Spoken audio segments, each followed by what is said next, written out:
Jessica Ballard. I'm here at the KLOVE Fan Awards 2014 at the Gaylord Opryland Hotel. We're going to take a few minutes and meet some of the groups that are nominated this year. We're going to take a walk through the expo, so come follow us. Hi, we're here with Chris from Rend Collective at the KLOVE Fan Awards, and we just want to take a few minutes to give you guys an opportunity to answer some of the questions that you had.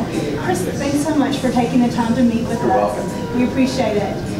Now, most people know your music because of Build Your Kingdom Here and 10,000 Reasons, and most people sing them in our praise and worship music during our songs at church and service. What keeps you guys inspired? You know, actually, one of our biggest inspirations is the Scripture. It's not a fancy answer, but it's really the source of everything that's good and true, and pure and beautiful, and I guess that makes it a source of really good art. You know, other things that really inspire us are just being out in nature. You know, actually, we're from a little town called Bangor in Northern Ireland. It's really beautiful, and we're by the sea. We get a lot of inspiration from that too. That's awesome. Now, many people are wanting to know, in Christian music, we're used to the rest of the music industry. It is very self-centered and self-focused, and the Christian and faith music industry is more focused on God. What helps keep you guys humble? What keeps you connected? A lack of success really helps. But no, in seriousness, actually, the thing that really keeps us in check is community. You know, we're our own community on the road. We're our own house group and our own church, and we've known each other forever. So nobody thinks anybody else is a rock star. That would be silly. So that really helps us out. You know, it's important to get around a group of people who really know you and aren't scared to tell you whenever you're stepping out of line and you're being an idiot. It's helped us out no end. There's a lot of idiots in our group. I think there's a lot of that everywhere. That's it. So we all try to be silly. It makes us a little bit more real, I think. Yeah, right. Yeah.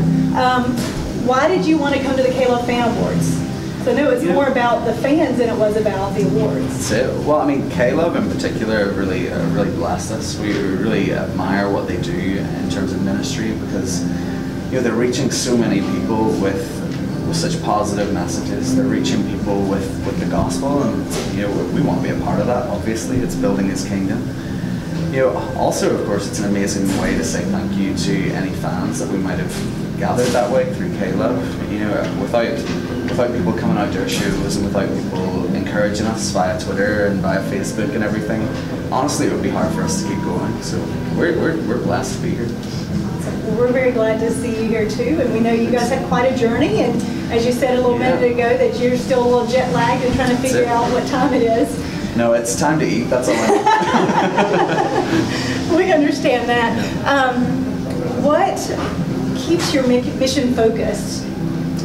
You know, again, I think maybe centers around that idea of community.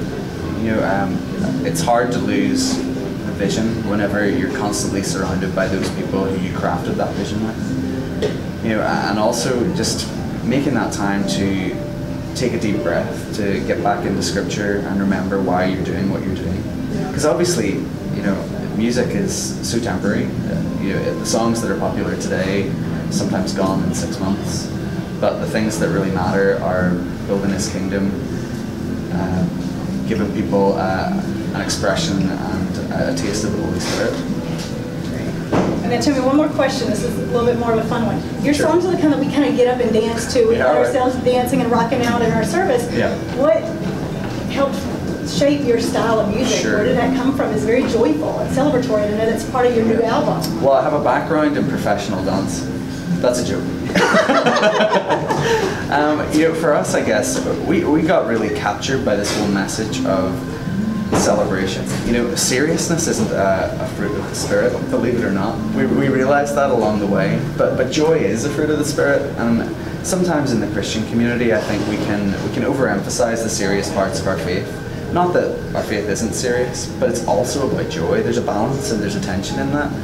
And having discovered that theology, I guess, that's just informed everything about the way we practice. You know, sometimes you don't feel like dancing. That's the way it is. But we can choose celebration in all seasons. And we're trying to do that. We're trying to live that out. And yeah, it's been a lot of fun. But it feels it. We can definitely feel that in your music. All right, one more question. 5, 10, 15 years from now, when you look back at what you've accomplished, what do you want to have felt like you've done? You know, I just really hope that we've managed to connect people to God, to help them to sing and give them some words to express what their heart is trying to say. I don't want them to think about music for sure. I just want to leave people with a message of joy and of celebration and of a gospel worth celebrating as well. Thank you so much. We You're really appreciate your welcome. time. Thanks, Jessica.